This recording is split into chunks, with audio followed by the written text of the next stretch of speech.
आमचं मूळ आहे मानधन वाढवणं. 6,000 मानधन जेथपर्यंत भेटत नाही तोपर्यंत आम्ही थांबणार नाही. आणि कर्जमाफीशिवाय एकतर पेरणी ते कापणीपर्यंत सगळे कामं एमआरजीएस मध्ये घ्यावे, नाहीतर कर्जमाफी द्यावी. या 3 मुद्द्यासाठी आम्ही येत्या काळात लगेच त्याच्यावर आंदोलन उभं करू. मुख्यमंत्री आणि वित्तमंत्र्यांनी जे काही 18 मागण्या आमच्या मंजूर केल्या त्याबद्दल त्यांचे आभार मानतो. पण महत्वाचा विषय त्यांनी सोडलेला आहे, त्यासाठी मात्र आम्ही आंदोलनासाठी सज्ज राहणार आहोत. मुख्यमंत्र्यांची भेट घेतली, बैठकीत नेमकं काय घडलंय? किमान 2 ते 2.5 घंटे बैठक चालली, पण त्यामध्ये जे मृत अपंग दिव्यांग ज्यांनी कर्ज घेतलं त्यांचं कर्जमाफीचं त्यांनी कबूल केलं. घरकुल योजनेच्या बाबतीत तुमच्या अंत्योदय योजना जी आहे ती राज्याची दिव्यांगासाठी अन्नधान्य योजना वेगळी सुरू करणार. या सगळ्या एकंदरीत आपण पाहिलं की मूकबधिरांचं शिक्षण 10वी नंतर बंद आहे, कुठली व्यवस्था राज्यात नाही आहे. तर मूकबधिरांना वाहन परवाना आणि 10वी नंतरचं शिक्षण या सगळ्या संदर्भात निर्णय झाला. प्रत्येक विद्यापीठाला आमचं जे म्हणणं होतं का दिव्यांगाचं शिक्षण हे अडथळामुक्त झालं पाहिजे, यावर प्रत्येक विद्यापीठाच्या ठिकाणी एक संशोधन केंद्र उभारलं जाईल आणि त्या माध्यमातून दिव्यांगांना अडथळामुक्त शिक्षण कसं देता येईल. घरकुलाच्या संदर्भात गायरान जमिनी असेल किंवा यशवंत मुक्त वसाहत योजना ज्या धर्तीवर राबवल्या जातं त्या धर्तीवर दिव्यांगांचं घरकुल योजना राबवण्याचं त्यांनी मान्य केलेलं आहे. पण महत्वाच्या मागण्या जसं पेरणी ते आम्ही जे म्हटलं फळबाग योजनेमध्ये जसं संत्रा असेल, काजू असेल, द्राक्ष असेल, आंबा असेल, जे फळ उत्पादक आहे त्या शेतकऱ्याला 3 वर्ष लागवडीसाठी पैसे देतात.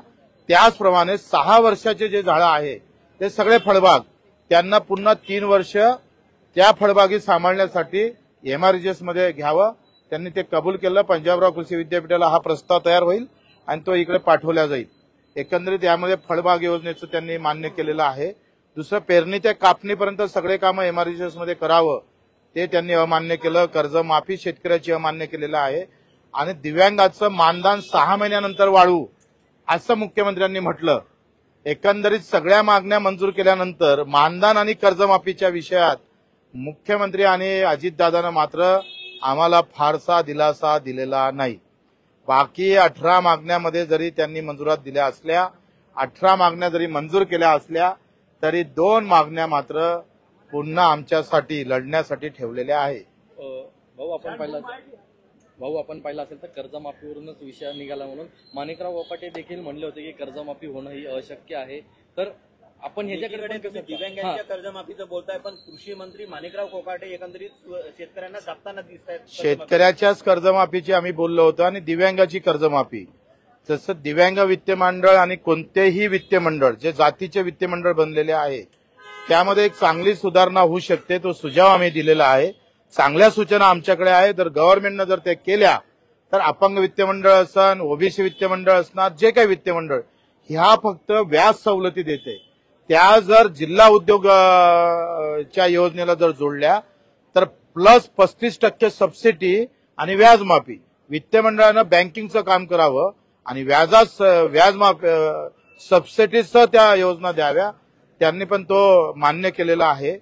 आमचं मूळ आहे मानधन वाढवणं. 6,000 मानधन जेथपर्यंत भेटत नाही तोपर्यंत आम्ही थांबणार नाही. आणि कर्जमाफीशिवाय एकतर पेरणी ते कापणीपर्यंत सगळे कामं एमआरजीएस मध्ये घ्यावे, नाहीतर कर्जमाफी द्यावी. या 3 मुद्द्यासाठी आम्ही येत्या काळात लगेच त्याच्यावर आंदोलन उभं करू. मुख्यमंत्री आणि वित्तमंत्र्यांनी जे काही 18 मागण्या आमच्या मंजूर केल्या त्याबद्दल त्यांचे आभार मानतो. पण महत्वाचा विषय त्यांनी सोडलेला आहे, त्यासाठी मात्र आम्ही आंदोलनासाठी सज्ज राहणार आहोत. राज्याची आर्थिक स्थिती बरोबर नाहीये. आम्ही त्यांना सांगितलं CWM नावाची एक युरोपची कंपनी आहे, ते सरकारला 2.5 लाख कोटी 1 लाख कोटी बगर व्याजी पैसे द्यायला तयार आहे 15 वर्षासाठी. त्यांच्याकडे पैसे नाही ना, तर पैशाची व्यवस्था आम्ही देतोय करू. आम्ही त्या कंपनीचा प्रस्ताव पण सरकारला दिला. ते म्हणतं 5 वर्ष आम्ही तुम्हाला कर्जावर व्याज आकारणार नाही आणि 5 वर्षानंतरच 3% व्याज आकारू. 5 वर्षानंतर मग जर 1 लाख कोटी रुपये जर तुम्हाला भेटत असेल आणि कंपनी तुम्हाला द्यायला तयार असेल तर वित्ताचा प्रश्न मिटला. मग नोटा जास्त छापा ना, पैसे कमी असेल तर नोटा छापा. नोटा छापणं तो तुमच्याच हाती आहे. पण तुम्ही 8वा वेतन आयोग, तुम्ही बाकीच्यासाठी नोटा छापताय, तसं यासाठी नोटा छापल्या पाहिजे. पैसे निर्माण करणं तर आमच्याच हाती आहे ना, आणि त्या कशा छापावा त्याची अक्कल आमच्याकडे आहे. ते म्हणाल तेव्हा आम्ही त्यांना देऊ. नेमकं कशा पद्धतीनं म्हणतात मनी किंवा देऊ आता वारंवार सांगितलं जातं की आर्थिक परिस्थिती योग्य नाही. मला असं वाटतंय का लाडकी बहीण समोर करून आर्थिक जे स्थिती बरोबर नाही असं म्हणण्याचं काही कारण नाही आहे.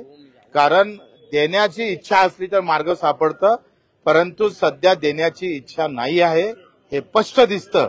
आणि त्याच्यामुळं आम्ही कोणाची देण्याची इच्छा नाहीये, सगळ्यांचीच, कोणाची नाव घेऊन सांगा. देवेंद्रजी असेल, अजितदादा असेल, यांना कर्जमाफीची घोषणा केली, यांनी कर्जमाफी देणार असंही म्हटलं. इव्हन 7/12 कोरा कोरा कोरा आम्ही केल्याशिवाय राहणार नाही असं देवेंद्रजींना म्हटलं.